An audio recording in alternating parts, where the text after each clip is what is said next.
You're always thinking of Okay, this. so it's 3 o'clock.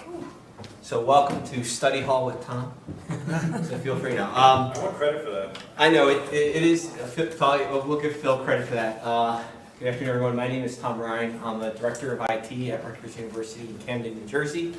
I've been coming to Cali for a long time. My first conference was in 1995. How old were you?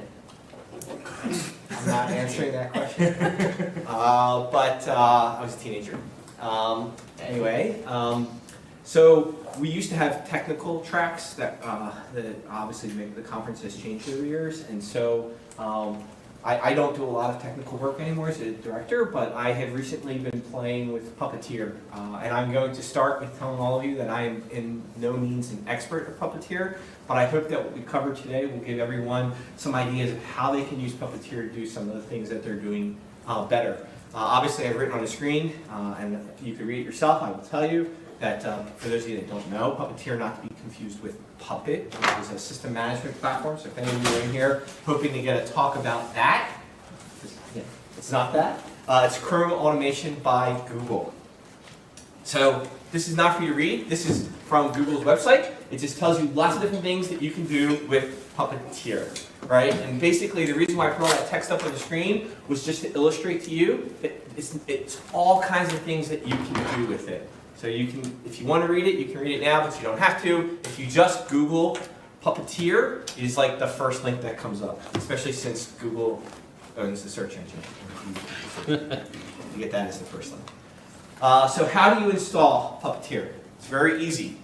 You type npm I Puppeteer for install. If you don't have npm, Node.js, you can just go right to that website and you can download it and install it. It will work on PC, Mac, Linux, you name it. You can pretty much get it to, well, I don't know if anyone else is using anything any more than besides those 3 platforms, but you can get it on there, and I've also included, because we want to be a little visual, I've included what their icons look like for both those products. So it's really something that you can put on your laptop probably in less than 2 or 3 minutes, and you can have the environment that you need.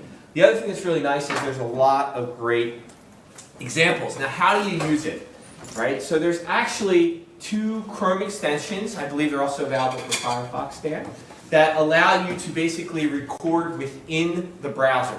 So if you have a site that you want to go to, so most of you that have done web scraping, which is the primary purpose of what I'm going to demonstrate today, done in the past, realize that the old ways of doing things, if you use command line tools, they really don't work with JavaScript heavy websites, right? So if you wanted to pull files down from a site, if they've made up a whole JavaScript-enabled website, most of your command line things that you would use in the Linux world, wget, curl, which is a lot of people have done that, it's going to fall apart, it's not going to work very quickly. And the nice thing about these utilities is you can put these as your extensions in your browser.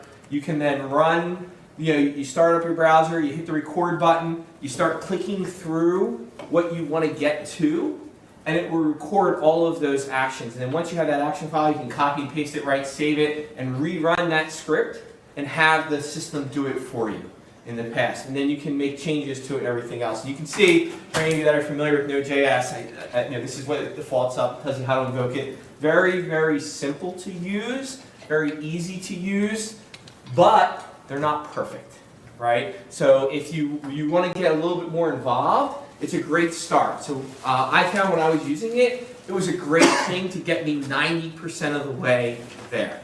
But as you got more complex with what you were trying to do, they weren't perfect. And so what you have to do, and again, there's tools built into everything with the modern developer tools, especially Chrome or things like that, is you can basically go and when you inspect, you can look at the selector that you want if you have someone clicking on something. And then you can copy it. So what I found is that those extensions don't always do a good job of getting the correct selector that you would actually be clicking on. So it does take a little bit of trial and error to get everything working. Okay. Have a little bit of patience. So, a couple tips and tricks. Again, I'm keeping this very low level because honestly it's where I'm at with it. So the first one is if you don't put in, this is not something that's relevant when you're looking at the examples, it won't tell you what to do. So you have to start Googling. The first one will say to you like, what do you do if it stops? So if you have Chrome and you're telling Chrome through the script to go click here, to go click there, to go click there, if for whatever reason the site doesn't render correctly, and I'm going to show you some examples of how that won't happen, that most people don't realize when you're automating, and we'll cover that in a second. It could say, I'm expecting this selector to be there, it's not there, it will just hang indefinitely. And so, by putting up what do you need to do? You need to throw up, which I think is kind of funny, maybe. It will stop and exit. And so, it's a nice way to, we didn't find what we need to do, throw up, start again. So a little tip and trick, throw that up in the top of the file, we'll see how that works in a second. The next thing to do is, I don't know about all of you, but I know that I'm very good at certain programming languages. And so I'm not necessarily a fan of learning a new programming language. So most of us who are web scraping or doing something like that are particularly doing that because we want data, right? We want something from that site, or we want to test it. And we might have very good skill set in another area. And so the nice thing that you can do is you can call an external process. So you can write your 6-line script to go out and call a website, and now what do you do with that website? Well, you don't have to learn how to redo everything in the programming language of your choice. You can just call an external program and write in that language instead if you want. The other thing, and again, so I also put that you have to install that. So the same way that we installed Puppeteer, you just npm I child_process. And then that will give you the ability to do that. And then the next thing is that by default, Puppeteer has the ability to do screenshots and PDFs really easily built in right out of the box. I'm not really sure what that's useful for, but it does do that. I had absolutely no interest in doing that. What I wanted to do was save the HTML and parse that. And so the way to do that is you have to be able to interact with the file system, even though I would think that PDF and a screenshot is interacting with the file system. You need to install the file system constant requirement, and that's just, again, npm ifs. So again, not a big deal. Literally, if you're keeping track here on the time, we're talking minutes, and you've got something where you're fully ready to go and grab your first website and do something with it. So, that's great. Let's talk about examples, because everybody likes examples. You want to see how it works. So here's an example. This is the code to save a web page as a screenshot. And I know I hate talking through this, but I kind of want to explain this a little bit so that everyone kind of gets an idea of what we're talking about here. So the very first thing is obviously we have to require Puppeteer. And now we're going to start up an asynchronous process. We're going to set the browser, and we're going to wait for the browser to launch. When you use those recording scripts I talked about, one of the things they don't include, which I find very beneficial the first time out when you're running this, and we're going to go full circle with this, but let's just say you're sitting at your machine and you want to run something that goes out and every day looks at the Supreme Court's website or LII's website or whatever and grabs some information from that website because Dan's not, or not Dan anymore, but the LII people, Craig, who's not in here, they're not going to give you an API to get the data that you want, or somebody else's website. So it doesn't include this, but by default they set headless equals true. Right? So if you look at that previous slide, and I apologize, I'm going to bounce back, you can see that right there is Puppeteer launch, there's no headless equals true. So if you run this, you have no idea what the heck it's doing. It's just going to run in the background, and you're like, did it work? I have no idea. So what we want to really do is we want to, when we're testing with this, we want to define headless equals false. So the other thing I didn't mention is when you install Puppeteer, it also downloads and installs a dedicated copy of Chromium. Right? Because again, this is Chrome testing by Google. It uses Chromium. And so it's going to show you what it looks like. Then you're going to say, okay, you got to wait. You got to wait for you're ready for a new page. Now you don't have to do new page, it's a tab. You can leave that out, but it's kind of nice to go in there. The other thing that's really, really nice, because this is automation testing, you can set the viewport. So if you want to look at something and pull data, how it look on a mobile device or desktop device, you can define that right here. So again, very nice to do, hey, let's see how it goes, to go through the motions. And there are some scripts that you can download. Again, if you go and you look at that site, that will give you a very good, something you can download and modify in a few seconds to spider an entire site. And you can spider it in desktop mode, you can spider it in mobile mode, you can do whatever you want. Very, very powerful. So as you can see, the thing that I've got my system doing here is I've got it going to cali.org. Now, I talked before about how it could throw up because it doesn't understand. So think about this as a site.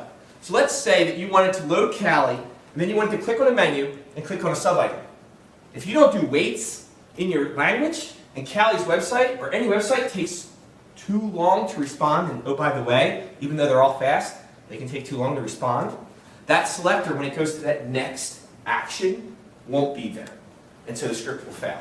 So that's why, again, putting it into headless false and watching it do what you're trying to do is extremely beneficial, because it'll tell you why it's not working, where if it's not running, if it's running headless, you have no idea.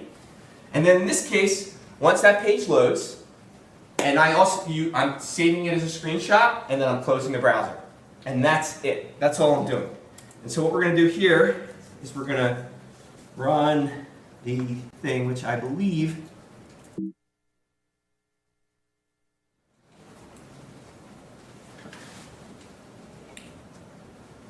there you go.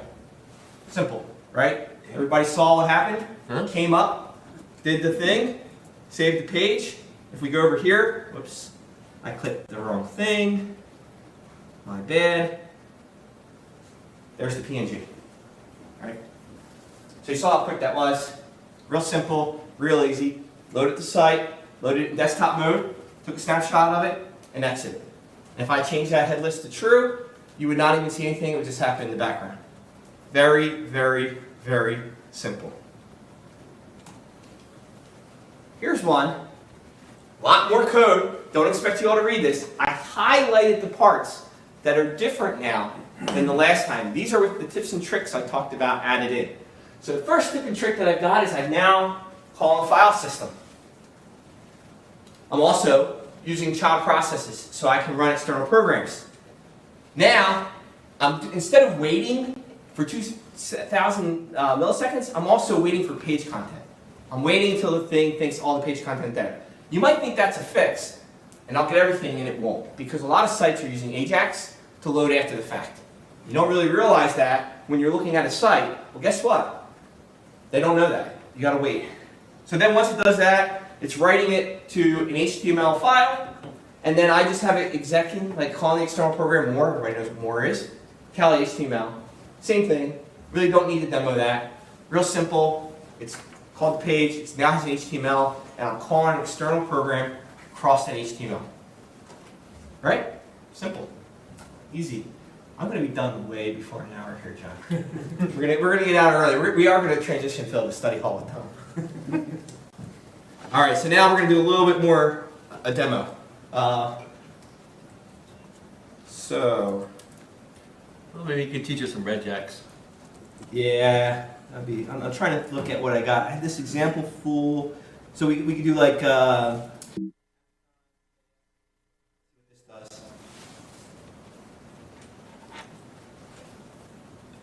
Lego heads! Hey, who likes to wear Lego heads? Right? So again, just something that you can go out and you can have it search. I don't have this doing anything else. You're going to see in a few seconds this page is going to go away. It's not doing anything. But again, really, really, really simple stuff, right? It's not overly complex. It's really simple. I'm looking at 15 minutes in. I'm wondering, wow, I need a lot more slides to get through this. But anyway, we're going to have a lot of question and answer period. So Why do you want to do this? I mean, what was the project that got you going on this? I'm getting to that, Chuck. Oh, okay. I'm getting to that. So, okay, so let's get out of Chromium. Let's go back to the thing here. And so I'm going to demo the whole project in a second, but I want to talk about closing the loop. Like, what can you do to make this be something? I know this is a lot of text on the screen, but what I wanted to try to illustrate here is, and I'm going to talk about the project, and I'm actually going to show you the project that I wrote, right? We're going to have it run in the background of the screen. We have a contract with a company called EAB. Does anybody know about EAB? Anything like that? So EAB is a Student Success Initiative project, right? And they have this way that students can check in and sign in with like advising, and we built it out on campus where if they need advising, they use it. If they need help with a cashier or financial aid or any problem like that, they sign in. And so our office said to us, we want to be able to have a waiting screen when people come into the office that tells them where they are in the queue, and how many people were ahead of them, and what the service. And EAB did not provide a way to get that data from them. EAB ingests a lot of data, but they don't export it, especially via any API. And what we wanted to do was write something that ran as a service on our box that we never had to touch. It would be a complete service. It would run as a headless install and just do the work. And so what we did was we wrote a simple looping script. I'm a big fan of using while 3. It's actually, anything that's true, we'll keep looping, but I just like while 3. I don't know, it's kind of goofy. I run the JavaScript, and the JavaScript just keeps going. And if it throws up for any reason, it sleeps for 10 seconds, and then it starts looping again. And then I installed it as a service on my Linux box, so I can start and stop it. I can just say, okay, start the service at 9 a.m. every day when our office opens, and stop it at 5 p.m. when the office closes. And what people will get was a browser will launch, and it literally logs in and does stuff. And so now we're gonna show that.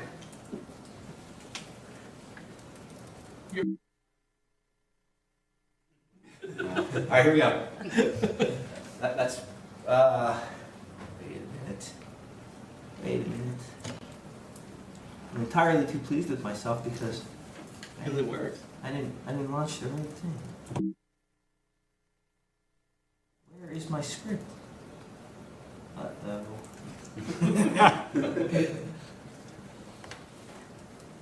Oh, you know what? Because it's in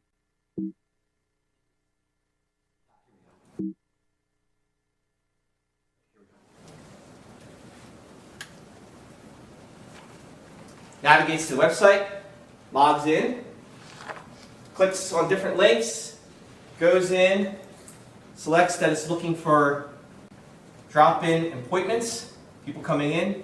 There's like a pause here. Just watch. We see it? Anyone see it? Here it goes. So what it's doing right now is it's looking in cashiering. It's seeing nobody's in cashiering. Oh, wait, somebody's in financial aid. It's grabbing that. Now it's going to registrar. It's going to student accounting. And as it brings up each of those pages, it's dumping the HTML. It's parsing. It's getting the student name, and it's throwing it up on our screen that the student's waiting there. And it has all that information. And so now it's sleeping again, because we don't want to keep hitting it nonstop. And there it goes. It's going through the motion. It's pulling all of that data. And so obviously we run this in headless mode, because we don't need to see the output. But the idea here is that as we're just sitting and waiting, it does it. And the really cool thing is, if the page throws up for any reason, it just exits and restarts. And so the nice thing about it is that sometimes they change their website. So here's another tip and trick I didn't write down. You know how sometimes you get to a website that says, oh wait, we've got a new release, you gotta click OK. Well, guess what? That causes it to throw up, because it's waiting for input for you to do that. But the nice way to fix it is just go to your script, put headless mode on, run it, click OK with your mouse so that it stores that change in your user config, and it'll just keep working again.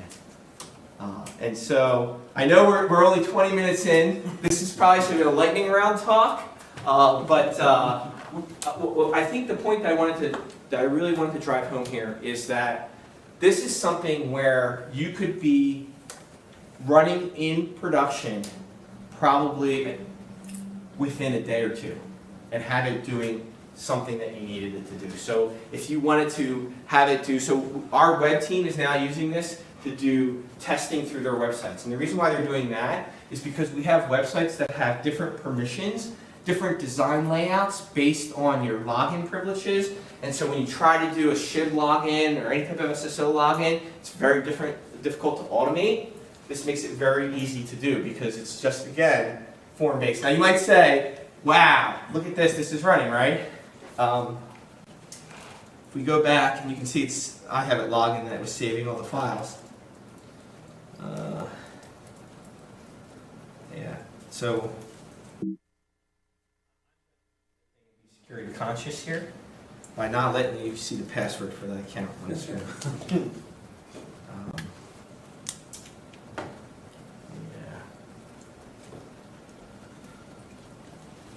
But I'm going to show you how much code this is so you don't all run out and be scared that it's a lot of code. Because it's not. So And, again, right? You can see there's code. That's it. That's all the code right there. That did all that. Now, I took out, as you can see where I'm writing the different files. So as I move through all those FS writes, and I'm saying this got saved, this got saved, this got saved, and then I call that external program to parse the file and send it to the database, and then our app team has the interface that work out. So again, just trying to illustrate, it is really just a little bit of code to do the whole thing. Very, very simple, very, very easy, very, very powerful tool.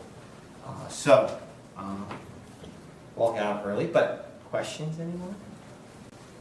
Dan? On throw up, can you make it, you said it had the ability to take a screenshot, can you make it take a screenshot on throw up so you can see what failed? So you can have like an entire directory full of failed? I believe I tried to do that, and it wasn't. But the thing about Puppeteer is, if we go to their website,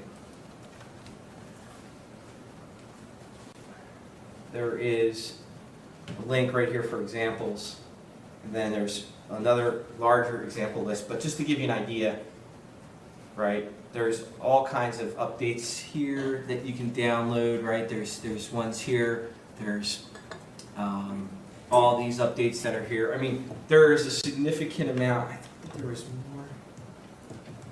Oh, here we go. These ones. The link is actually got to click on this one. But here's some ideas. There's a lot of different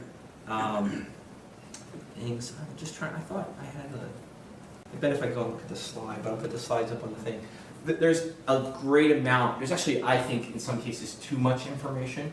Sometimes, especially if you're diving in, there's way too much information. But for a lot of the stuff that we're doing with our testing and automation, it's really about, there's some example scripts, like I said, to do Spider. And if you download that and throw in with the website, and then there's options you can pass, like how many levels down you want to go, it will just sit there and crank out all day long, and it will log. You can do your console log of whether you got a failure or not, and you can just then go back and parse that with an external program and figure out what you need to do and what you need to look at. So it is a very powerful, but also at the same time, not overly complex language to do stuff. And so I know we did it, I showed you we did it for the AD thing. We're doing it for some automation testing.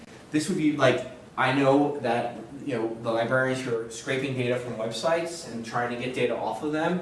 As I said, I know I used to do it for them. I used to help them back in the day. We used to use, like I said, command line tools that were great unless you had to sign in. You had to accept the term of use. You had to use JavaScript. All of those fell apart. And I think that's probably why Google stepped up to the plate and created this so that you could interact with more, a really full website and be able to do things with it and interact. It's a pretty nice tool. And the other thing that's, like I said, the recorders really help you get started, but like I said, unfortunately they're not perfect. But if you do those things I talked about and look at this stuff, we could do that. And if you want, we could try, if anyone had a particular task they wanted to look at, we could look at a recorder and do one of those right now. So here we go. So let's say that let's turn on the recorder. I got a couple different ones here. We'll use this one. And so we're going to go to cali.org. And then we're going to go to awards. We're going to click on FAQ for students. Right? If we go back over to here, you'll see that this is what it's done already. Right there. So you can see, like, real simple, real quick, put stuff up here. Now I guarantee you if we pulled this script in and put it into a thing and we ran it, it probably wouldn't work right. We probably have to add some of those waits to kind of wait for different page sections to load up. But again, really, really simple to get started. The one thing I will tell you is that the only complaint I've had with some of them is that it doesn't always grab the viewport settings correct. And sometimes if you take those and you put them in, it might load up into mobile mode instead of desktop, which is what you were doing it in, and then none of the links are going to work. So and again, a tip and trick, set your viewport and make it be like 1920 by 1080. And you'll probably get a pretty good experience with that. Or put your browser in the mobile mode If you want to do mobile testing, then run your screen recorder for that, because obviously all the selectors will be different depending on the viewport size. Any other questions? Okay. Well, I hope you all enjoyed the very quick session about Puppeteer. I hope you all think this is very easy to use, right? And everyone can go out and start using it to do something cool. And maybe we can touch base about it. So I'm a little blown away by it. I'm like, it seems like it's too powerful. Couldn't you use this as a hacking tool? Like, try different passwords and stuff like that? yeah, absolutely could. Sure. You could certainly have it try to sign in to a site 75 different times. I would imagine there might be people that are using that. I know that there's a tool called, wow, I'm forgetting its name. I don't know if Dan. There's a tool that you could brute force. It had a weird name. It was designed for people to grab files from websites, Oh, right. but you could use it Yeah. to DOS websites Yeah, cool. too, right? Not unlike ABS, the Apache benchmarking platform. Right. Yeah, yeah. There was a different tool, and what ended up happening is we have actually had people try to DDoS us using that tool, because it's a very lightweight threaded tool. But yeah, absolutely, you could use this and have it go to a website and do that. And obviously, when I wrote and we were talking about the Kali conference in the email, I made a joke saying I'm going to use Puppeteer to make sure that my talk gets picked, because I'm going to have it vote for me 7 million times. And so Confession comes out. but I will say, going back to how powerful a tool this is, you can change your user agent. So if you wanted to see how it looked if the user agent, this is, unless you change it, it's going to obviously report as Chromium, but you could set any user agent that you want. You can do all kinds of things. You can send custom headers, obviously, and you can interact based on your header responses. So, but again, most of us are probably not in the weeds that much with what we're trying to do with this product. To me, what it does really well right out of the box is allow you to pull data off of sites. So if you needed to get data for something, and test the sites, which was the main point of the talk, which was automation and website testing, so web scraping. The reason why I ask, sometimes people think, hacking is like this really sophisticated, difficult thing that only people with PhDs do. And you're saying, well, in 3 minutes I can download a tool and launch a DDoS attack and, Against the site. not knowing much. Yeah, well, absolutely. So when the tools become so powerful and so dumb, then the conversation's got to get at a different level about this. Oh yeah, and obviously, if you made a mistake and so for instance, when I talked about Accidental hacking. well, Accidental. let's go back to here. Where's my full circle? Don't do this. Don't do this on the calendar. So you see this full circle example that I've got here. Let's assume that you have a machine with infinite resources. If where I say user bin node example.js, if I put an ampersand after that example.js, right, in the Linux world, I know Dan knows what's going to happen, but everybody else might not know what's going to happen. It means it won't wait. It'll just fire that instance and keep looping. So if you just put an ampersand there and just hit run on this, you could have your machine just keep running node processes until they fail against the CaliWorks site. Now obviously, you probably don't want to run 75 full Chromium browsers, which is what would happen in this. But there is also a way, if you look at the logs, where you can invoke tabs. So you could have this load up 100 tabs. And oh, by the way, because you're not launching the window, you're going headless, the resource consumption is not as great. Yep, you can fit more. You can fit more. So you could do more with a standard PC in headless mode. Right? You don't have any OpenGL, you don't have to do any rendering. And you could do 90 tabs trying to log into Kali's website. Or any website. Anywhere. But we're not talking about nefarious purposes today. We're talking about the good. And obviously, this is rather my pitch that says, before you do anything automated testing against a website, make sure that you have full permission and license requirements to do that. The end, asterisk period, not relevant here. John. I'm gonna keep going until it's like 4. Yeah, you can. Actually, I Actually, no, love I the only have, talks. like, one Go ahead, or two. ask me questions. I only have one question. So I understand about how you can in recorder mode, click here, click here, click here. but could you also code it like conditionally? Yes. And that's really, I know I could read the docs myself, but I've got you, so I'm asking. So You can do while loops, you can do ifs, you can do whatever you want. So if something, I don't know what the example I might think of like. So somebody could like code it to go through a complex branch of a website or a Cali lesson. Let's use that as an example. Run a Cali lesson as long as they knew all the types of questions Right, so that for would instance, come up, and then like essentially retrieve the answers. yes, absolutely, very easily. You could also do something where you could say, log into Cali, go to lessons, and run all the lessons that contain the word torts. Click on those links and spider through those links, and then get to the end and save it. And here's the really nice thing, and I'm not picking on Cali, this is actually a consistent thing with all of them, No, it'd be. that most websites use a consistent framework for how they drive the tool. So for all the stuff that's done in Yep. at least one version of the Cali learning tool, that code is going to all output the same. So once you figure out what you need to look for, you've got it for all of them. So once you just go through and say torch, you can figure out real quick, you go through manually, recorder, you're going to get the output page, it's going to show you the results. Now you know what the results page looks like, so you know when to stop. You run your thing, you loop it through, you go through all the Cali lessons, you pull all the answers, you format them, you put them up on a website, and everyone's got the lessons because every single test has been taken. And every single option, and all the, like I think it gives you text if you click on the wrong thing too, right? If you capture all of that, does it do that? What?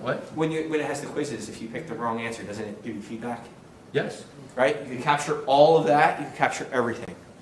But here's a really cool thing too, you could do automated testing of your Cali lessons to make sure that they... Well, so that's where I was going to go. Yeah, I'm like, whoa. So if you have like what are the problems with it's not with the it's with Cali Author A to J. It's not that the software is hard to test. It's that people build guided interviews or build branching questions, and then you got to go get somebody to try every branch, and there's no automated way to do it. Or There is. and I'm like, wait a minute, maybe there is. There is absolutely, positively. You could probably knock that out very quickly. Although, Test it. this, you're still programming.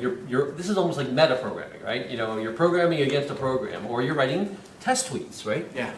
No, it is absolutely a programming language. It's, like I said, it's based on Node.js. Unfortunately, the recorders are not perfect. So you need to have a little bit of understanding and clean it up. Well, can you do it without the recorder at all? You can just... Yes, you could just go, like I showed you, how you Yeah. do everything, and you could write those things in and go through and copy and paste, copy and paste, copy and paste them all. So you might be old enough to remember. You're pretty old. I mean, this is I had this weird thing. This is exactly the same as how Lotus 1-2-3 did it. You could either go into record mode and Do your move down macro. 3, move over to the right, enter a function, or you could code the Lotus macro language and do the same thing. And I built Excel has 1,000-line recorders too, I think. macros. What? You can record in Excel and Word. You can record your macros. I know I've done it for... Yeah, I'll bet the modern ones have it too. But I remember doing this in DOS in 1983. Yeah, I mean, it hasn't changed. But No, it was super powerful. I'm like, yeah. So the nice thing about this was for me that I could write something complete and then have it run as a service, right? Because at the end of the day, that's what we wanted to do with it. So if you had something, so it's, my goal here was try to make sure everyone got the idea of how you could say, I need to get data from a website and go from start to finish where you have it run as a service. Now, obviously, this is on a Linux platform. Not everyone here might have access to a Linux platform, but you could. I am running it on a Mac, right? So it is a cross-platform thing that you could run. Obviously, the examples for how to close the loop and run it as a service are for Linux. And Bash is still in macOS until the next version of macOS. They're dumping Bash, but the script, I believe, is the same format for the new version. So you don't have to reprogram that. But you could, this is something that's designed that can solve a problem, can solve it very quickly, and then you can start those wheels turning in your head about where else you can use it. yep. So I don't want to grousing about a bajillion Elang Dell books getting downloaded. That's how I do it. So yeah, right. Right. So if we want to buck our numbers up, we know how to do that. Or we could sell a service to faculty if they wanted to download stuff from SSRN. Right, SSR. Yeah. Wow, I have 18 million downloads. Yes, you do. So, but SSRN, like, they brag, I'm not saying anything bad about them, but they brag about having counter phony download measures. Yeah. And like, you know, we throw a lot of tech at preventing people from, Clicking the button. And so Clicking the again, button. you know, in this particular conversation, I would hope anybody worth their muster is checking for source IP. Right. So in this particular setup, it would be one IP if you're running it against something. So obviously you'd have to look at can you tools. change the IP in Puppeteer, or do? No, it's just running on top of the operating system. So, but it is a program that you could easily push out. So if you were renting a botnet, you could push this script out across your botnet and have, you know, 18 million downloads of your SSRN. Now, obviously, they would probably, again, think that that was odd for a particular user, but you It's a could. tax paper, for God's sake. But I mean, again, if you really want, I mean, we could talk all day about how you could use this for, again, nefarious purposes. But you know, Google obviously did not design it for that, right? That they'd never do any evil. Right, nuclear power is only for creating energy, not for blowing up, you know, Yeah, bad things. cities. So, well, thank you all for coming. I hope that this proved informative, if not a way for you to start tonight's activity sooner. I hope everyone is going out to Top Golf to experience the simulators. I'm very much looking forward to that. Any other questions? And if not, we'll sit around and call it a day. So we can convert to study hall with Tom now, right? So thank you, everyone.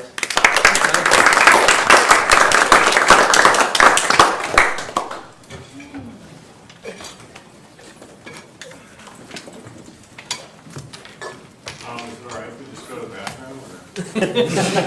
Hey, you know, when I was doing the slides, I was like, how slow am I going to talk so that I can get through this stuff? But the problem is, it's so simple and easy that sometimes people are afraid of getting that so hard. And then you wouldn't exist, right? No, That's like, what bad would be like, people what number? You're being recorded. You're being live streamed. Are you going to the? We find somebody we need us just for fun. Well, yeah. You don't know how good I am. I bet you. Think you want to write a blog? Yes, just around just to see. I want to see how good our protection is. want to see if it would work. Well, now, there is a way to interrogate. Oh, but You can interrogate a browser to see what it What you says. could do on Remember, he's a. No, I'm talking about legitimate reasons. Is you could have something that you could be like, you know what, I want to look for, and I don't know, maybe SSRN has a way to make it easy to find when new works by your professors are published, or you know, not works in a particular topic field, but maybe some topic field that you define in SSRN as valid. Yeah, a current awareness program. That would be a no-brainer. Right, and you could write that and push it out to SSRN and run it once a day. And that, to me, that would be a totally legitimate use of the thing. So, Yep. you know, it's really, you know, and I didn't talk too much about it, but, you know, obviously on the Amazon example, right, we should searching for a thing, putting text into a form field, just like when we logged in EAD, showed putting in the data to log in, and then click on the links, but, Well, okay, we're going crazy now, right? Bidding on eBay stuff.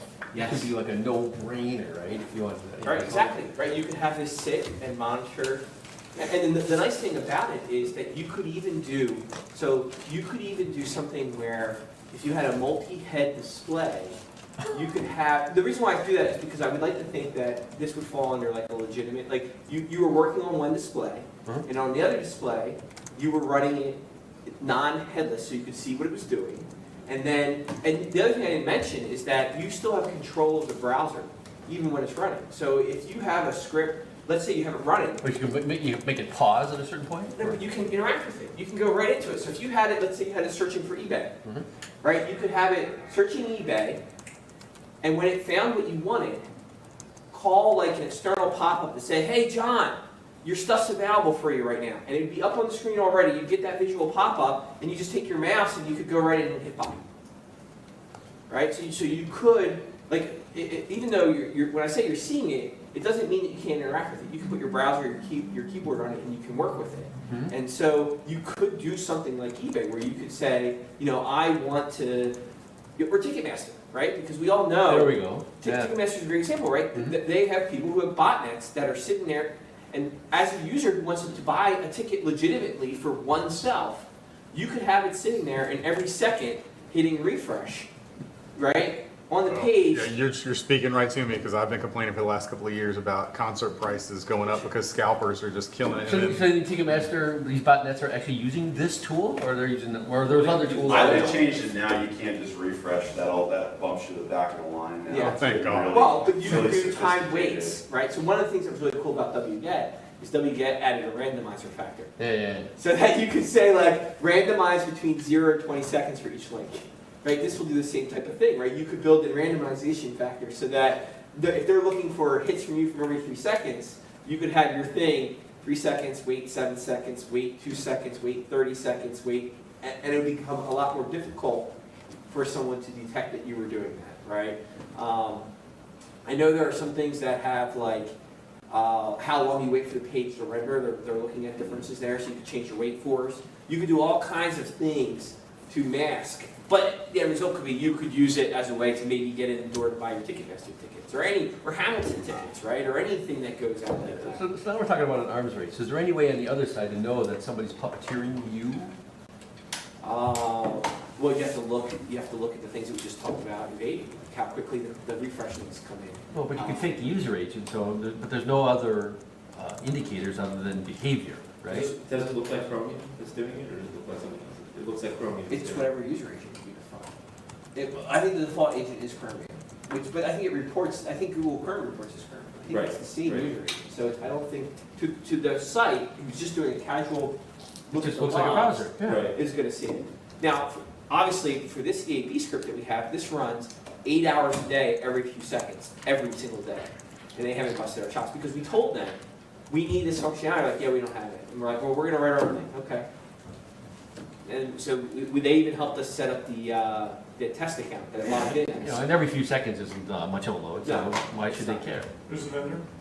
EAB. Yeah.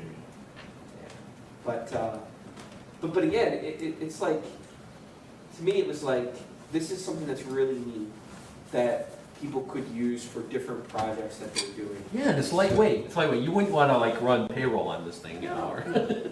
But if you wanted to do something where, and I mean, this is production grade stuff. This isn't like a hack, right? It's kind of hacky. It's kind of hacky, but it is I mean, this is Google's test platform, right? Puppeteer is Google's platform for testing their sites, right? It is a legitimate 100% supported product from them, and so you build something out. I get that. I get it. I just mean like if something's got to happen once, don't trust Puppeteer. If you're doing like I got to do 9,000 things and I don't care if I only get 8,900, Puppeteer. Right? That's what I mean by hacky. Yeah, no, it is absolutely. I mean, and obviously the ideal answer would be for Ticketmaster to say, I mean, one thing Ticketmaster could do right away is just like the airline companies and say, when you buy a ticket, it's in the name and that's the person who gets to come. Right? They're never going to sit there though and make you show ID. They're never going to do that. But if they did that, the ticket scalping business would go away. Oh yeah, they could kill it anytime they want, but why would they? Because they make so much money off it. Well, they just tried that thing They're that missing out. yeah, they Ticketmaster actually is scalping. encourage it. Yeah, they encourage Ticketmaster scalping. itself is scalping. Right, they their own internalize tickets. the scalping, which Yeah. is Internalize the scalping. Yeah. So you have that, but or the other thing is if you had vendors that you wanted to work with who provided APIs to their data, and so that you didn't, because obviously the best way to do this would be via an API. well, this is a poor man's API. I mean, a web delivery is a poor man's API. So, I mean, wow, man, 20 years ago I was teaching like introduction to JavaScript, and I would teach people how to like scrape a website and then search for a stock number and pull it in. And people were like, their heads were blown. And I said, no, this is like really brittle, I'm like, and I gave them an example. I said, and we went to like a slightly different version of the address where the stock ticker was like one further line down, and of course it broke. And I said, and that's going to happen all the time. Oh, absolutely. And so this has got to have the same sort of brittleness if there's any changes, or if you don't code for those that Right. flexibility. But you can't. The honest answer is you really can't. EAB could come out with a software update tomorrow that breaks the whole thing. Yeah. But the good news is we've been running it for 7 months now, and the only change that's happened is when they said we pushed out a software update, we had to click OK. Like, welcome to the new EAB. I'm like, well, how new is it? if it did break. All the links, not just the links to click on remain the same, but the way they formatted the data that you're grabbing stayed the same. What did you change? The OK button. The OK button, right? That was what they changed. Okay. But, Would it be able to, so you have a, like a recorder plugin that you're running inside Chromium, right? I started with that, but But it's not required. you can, that's what John was asking, you can run it manually. You Right, can- but I'm saying, you can type the code could manually. we potentially do a browser fingerprinting on it and detect the plugin and say that Oh, no, the plugin, no. you wouldn't be able to? No, because the plugin is what you would use in your Chrome browser. Once you run record the it. node, Got it, it got it, uses, got it. it uses a completely separate instance of Chromium Gotcha. that gets downloaded. Now you can, again, it is completely configurable. Right. So you can tell it not to use the version of Chromium that it downloads Gotcha. and use your regular Chromium, Gotcha. regular Chrome that you want. But Right. again, for me, I want to keep it separate. Right. So I want to keep it completely separate so it lives its own world. And then it even tells you about how if you had multiple instances that you wanted to run, you could build out multiple Chromium instances for all the different profiles. So Yeah. you could say, This is awesome. Thank you so much. This is a superpower, man.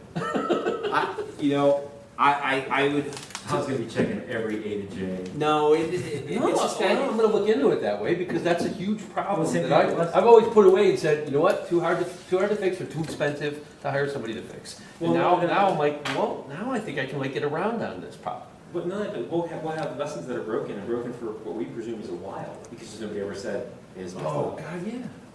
Because our trees are huge, or they can be huge. Yeah. right, but this, you could have it log in to your site. You could have it start firing away, clicking on the links, and then depending on what, if the page throws a 404, Yeah. do something.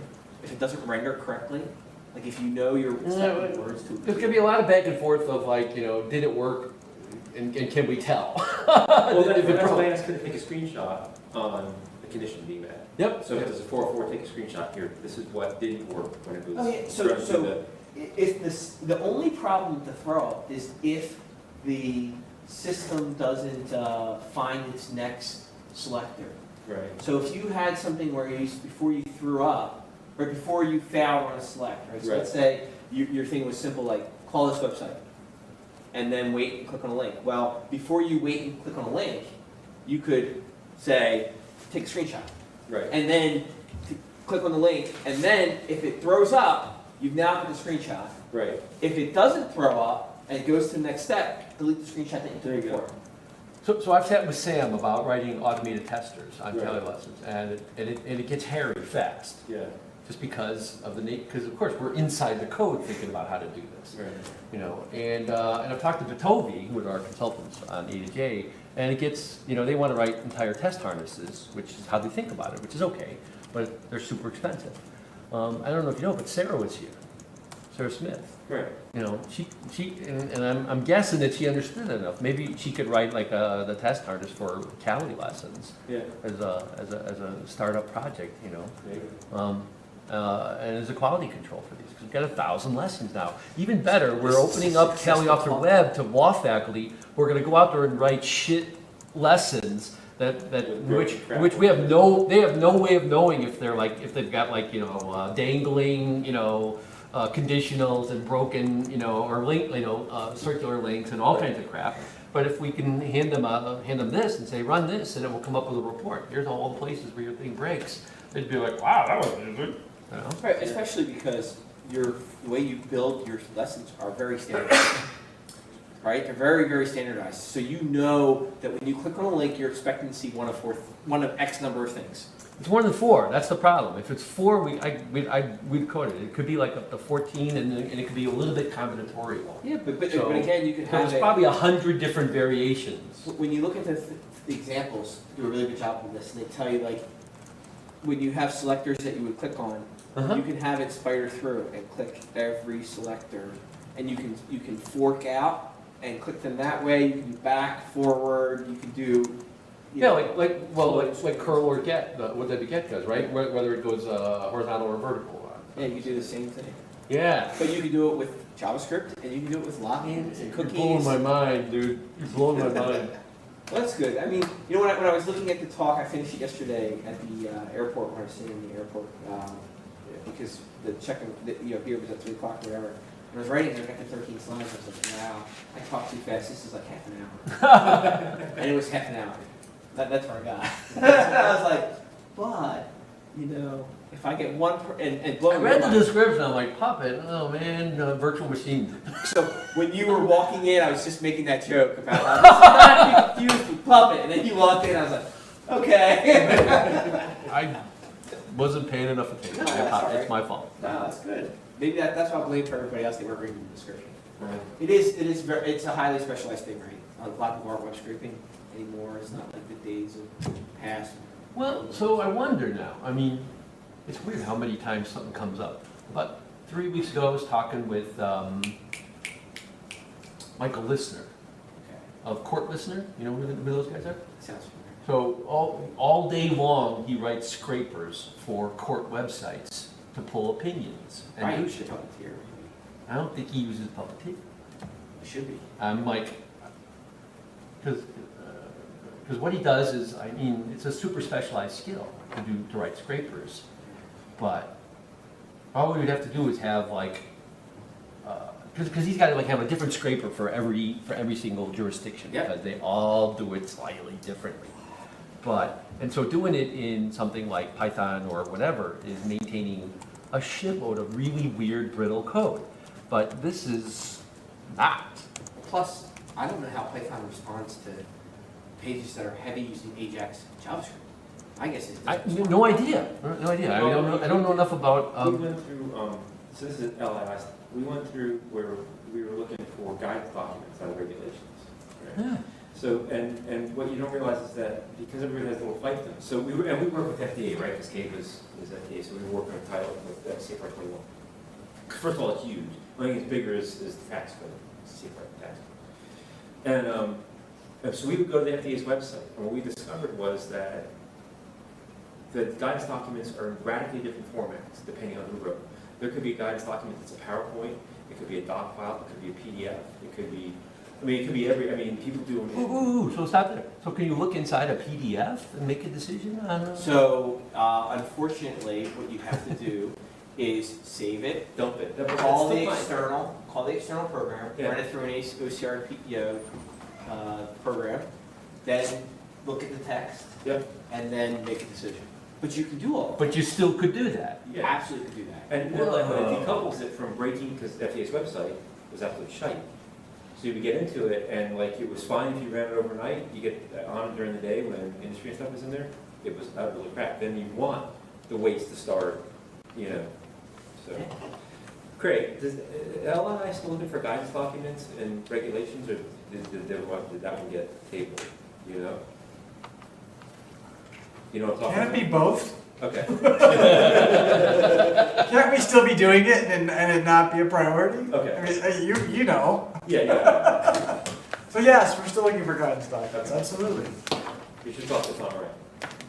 Well, Tom, the idea I was pitching the listener was, because he scrapes websites for court opinions, was to scrape government websites for forms. Like, nobody's tried to like create a database of like all the PDF forms. That are available on all the state websites. Right, and then turn them into a searchable, what's available, how is it structured, all the data mining you might do on that. And he was like really intrigued, but too damn busy. And I was like, I know nothing about scraping at all, so. Yeah, I mean, it's definitely long gone are the days where you could write something real quick in wget and get. Yeah, exactly, because I did crack wget open at one point and go, everything's behind JavaScript and passwords, and that's gonna hurt. It just doesn't work. Well, Yeah. Curl gives you a little bit more flexibility. Yeah, it's What still, does Curl? Still, yeah. It still suffers from the same flaws. Right. But wget and curl is like Wendy's and McDonald's sort of thing, Well, or? wget is a little more primitive than Curl. Curl, you can actually pass it passwords and stuff you really want. You can do it in wget. Oh, wait. Yeah, that's true. Wget is really good at, and the one thing that's nice about both of them is they're really fast. Right. That's it, yeah, They're very, yeah. very fast at doing their stuff, and so that's And kind high volume, so if you're going to get if you're creating a search engine, like Google Spiderbot or something, you start there, right? No, I wouldn't start there anymore, because they don't handle JavaScript. So most websites today are using JavaScript. And so wget curl, kind of pointless. Where they would make really good sense is for old-fashioned, like most of our state case law websites Right. that are not relying on JavaScript and fancy Right. stuff, and where everything is just a simple link, right?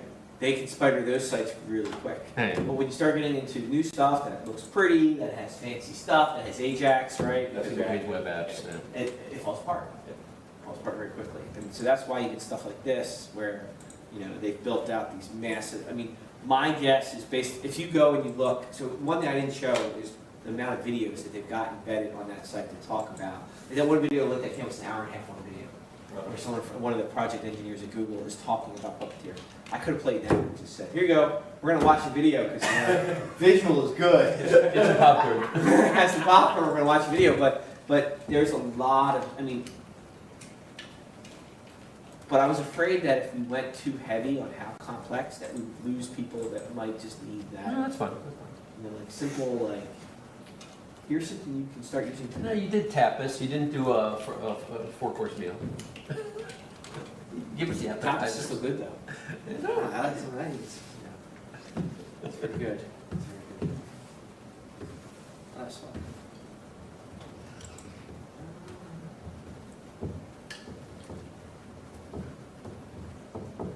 Jake, whose account are you trying to hack? I know.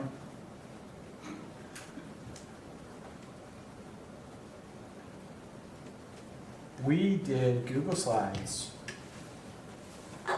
So now all I have to do is pull up my Google Drive and I'm ready to go.